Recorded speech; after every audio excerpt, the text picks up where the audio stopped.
Ayan, pinilit-pilit mo kasi si Sabi na mag-TikTok. Ayan, bumalik tuloy yung lagnat niya. Imbis na okay-okay na yun kagabi. Nabinat tuloy. Nabinat Tingnan niyo sa tuloy. kwarto, guys. Hihina na naman siya. Huwag na, hayaan mo na yung makapagpahinga. Hindi, sabi ko lang naman mag-TikTok kami kasi wala na kaming Hindi, upload, dapat wala hindi na mo siya post. kasi nga kailangan niya magpahinga. Dapat hindi mo siya ginugulo.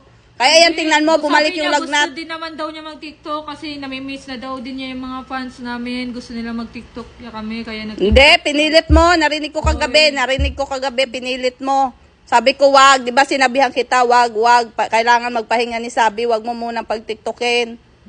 Tigas ng ulo mo. Ayan, tuloy, bumalik yung lagnat. Ako na naman, kasalanan ko na naman. Eh, bakit ikaw naman talaga? Kasalanan mo naman talaga. Kung hindi mo pinilit, hindi nakapagpahinga, hindi sana bumalik yung lagnat. Ayan siya guys, si Sabi,